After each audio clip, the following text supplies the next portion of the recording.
Al-Kafirun nih, ketika Nabi Muhammad diajak runding oleh kaum kafir. Wahai Nabi Muhammad, gini aja deh, karena kondisi saat itu ya, hari ini aku ikut sesembahanmu, nah besok kau ikut sesembahanku. Nah disitulah turun surat Al-Kafirun, Qul ya ayyuhal kafirun la a'budu ma ta'budun. Di dalam ritual kita saat mana iya karena abudu iya karena stain, kepadamulah kami menyembah, menghamba, mengabdikan diri. Ya kan, iya karena abudu, iya karena abudu, kepadamulah kami menyembah, kepadamulah kami menghamba, kepadamulah kami mengabdi. Kan begitu pengertiannya. Wa iya karena stain, meminta pertolongan hanya kepada engkau. Ketika diungkapkan itu aras terbuka sebenarnya. Bikin paham. Bang. Ya. Ini ada hal yang mau gue tanya nih Bang. Nah, mengenai suratul Al-Fatihah.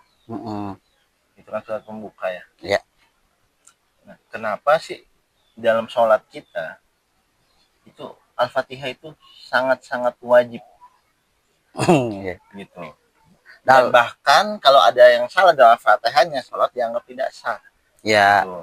Dalam hukum fikih ya. Ya. Bagaimana tuh Bang? Wah hebat, ini unik nih, ya kan? Sebenarnya dalam banget pembahasan ini. Jadi kita ambil ringkas-ringkasan aja kali ya. Nah, gimana tuh Bang? Al-Fatihah itu karena gue cinta banget aman surat ini. Sama sih, ya kan, gue cinta banget sama surat ini karena di dalam surat ini banyak hikmah yang diambil, banyak rahasia di dalamnya. Kayak misalkan di iya karena abudu iya karena stain, di ayat yang ini aja dulu. Iya karena abudu iya karena stain, kepadamu kami meminta dan memohon pertolongan.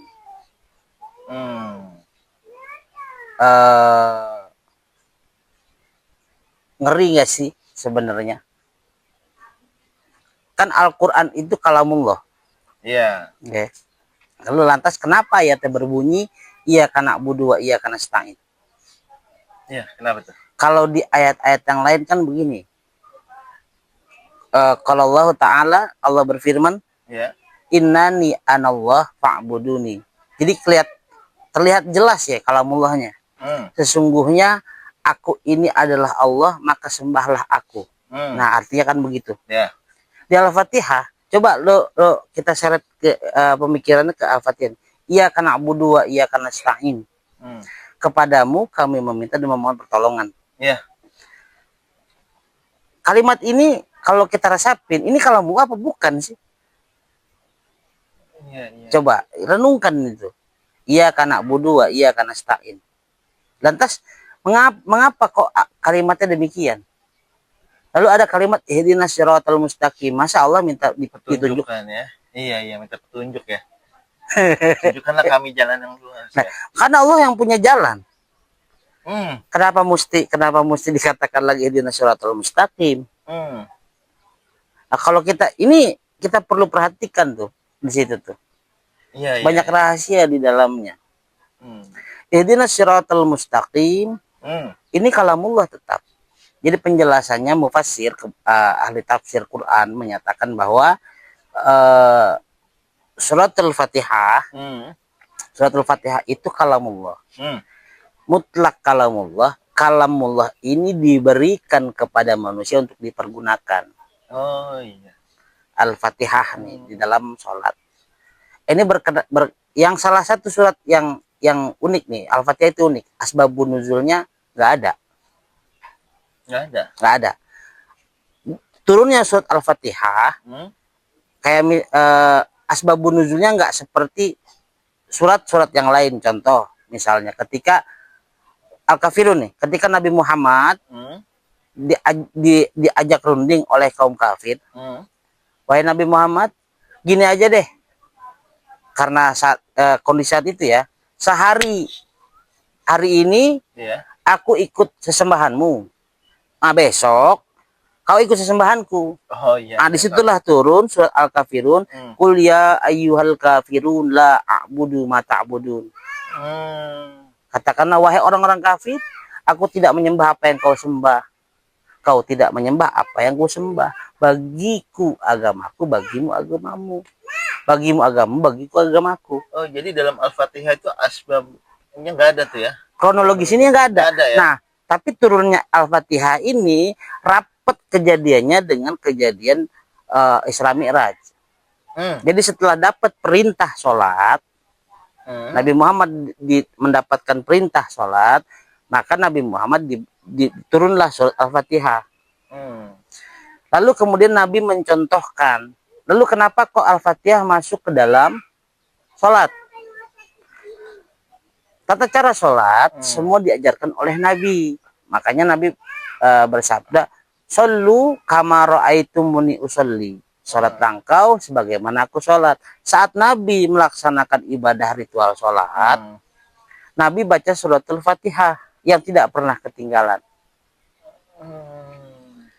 Lalu apa hubungannya surat Al-Fatihah dengan salah satu gerakan di dalam salah satu rukun, ya, katakanlah rukun. Kenapa Al-Fatihah masuk dalam rukun sholat?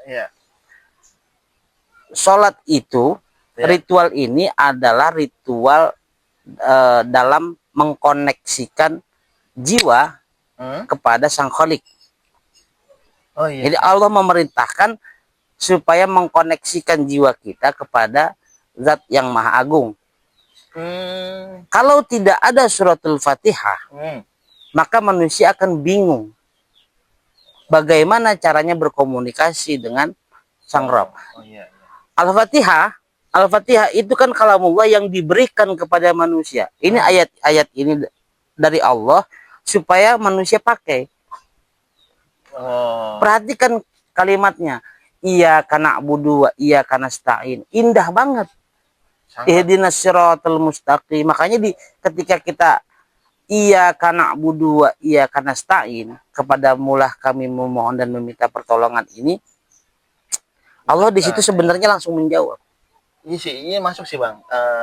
Gua ketika mengetahui dan memahami maknanya gitu kan, artinya nih mengenai Al-Fatihah nih, setiap dalam sholat, dalam membaca Al-Fatihah, khususnya di iyyaka na'budu wa iyyaka nasta'in, itu langsung kayak dari kolbu sampai ke kepala tuh, bergetar seluruhnya tuh. Nah, memang salah satu rahasia sholat, salah satu rahasia di dalam ritual kita saat mana iyyaka na'budu wa iyyaka nasta'in, kepadamulah kami menyembah, menghamba, mengabdikan diri. Ya kan, iyyaka na'budu, kepadamulah kami menyembah, kepadamulah kami menghamba, kepadamulah kami mengabdi. Kan begitu pengertiannya.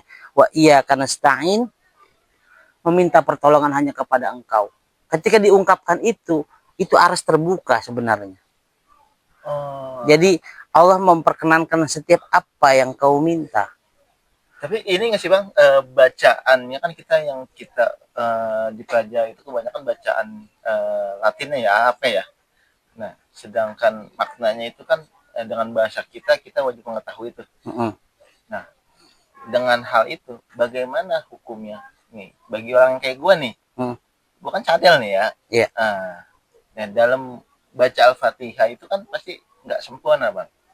Nah, itu hukumnya gimana? Kalau satu hal lagi Bang, dan bagaimana ketika gue jadi imam dalam sholat, khususnya gue kan jadi imam enggak nih. Nah, makmum gue istri, ya kan, dan anak. Nah, itu bagaimana tuh Bang? Oh gitu. Sementara ketika dilafadzkan berbeda, ini berkenaan dengan Quran. Quran itu adalah berangkat dari kata qara'a yaqra'u, Quranan. Quran itu yang dibaca, jadi bacaan. Jadi yang disebut Quran itu bacaannya. Saat terlafaz Bismillahirrahmanirrahim, inilah Quran nih. Yang dibacakan itu yang disebut Quran. Bagaimana hukumnya ketika membaca Quran? Dalam melafadzkannya kita kurang fasohah atau fasih. Nah, di situ tergantung ya. Kalau fasihnya seseorang itu kapasitasnya kan berbeda-beda. Mempelajari dalam bacaannya, baik dalam bacaannya atau disebut tahsin, itu wajib hukumnya belajar. Namun bagi kriteria orang yang Allah memang berikan punya kekurangan, itu ma'fanhu. Yang tidak ma'fu itu yang tidak punya kekurangan tapi disengaja salah. Kalau dia mampu melafazkan ro, maka dia harus katakan ro. Tapi kalau dia misalkan baca ro jadi lo, nggak bisa ngomong R nih.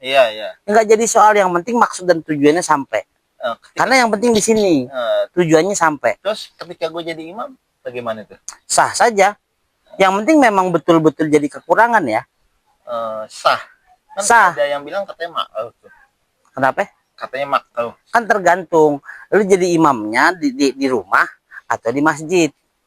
Kalau jadi imam di masjid, maka dahulukan yang pertama yang mumpuni ilmunya. Kalau misalkan begini, ini gua tanya nih, misalkan saat di masjid, nah nggak ada yang nih yang mau jadi imam nih, kita dipaksa untuk maju, itu bagaimana tuh? Maju aja kalau dipaksa, sejengkal nggak bakal mundur kan sah begitu. Enggak nih? Sah aja. Yang tidak sah itu sholat sambil ngobrol. Dan maksudnya gitu kan gue dipaksa untuk maju ya, karena keterbatasan itu, ini kan keterbatasannya, faktornya alam. Sekarang begini, kalau misalkan orang bina gimana? Contoh begini sih, misalkan begini, maaf ya, bukannya mau bahas orang bindeng nih, bukan. Bismillahirrahmanirrahim. Misalkan begini, karena memang dia begini ngomongnya, ya Allah Maha lebih mengetahui. Tapi boleh kan dia jadi imam kan? Ya boleh, sah-sah aja. Syarat imam itu yang pertama sudah barang tentu mukmin. Lalu kemudian akhir balik, mumpuni ilmunya. Nanti juga lu paham.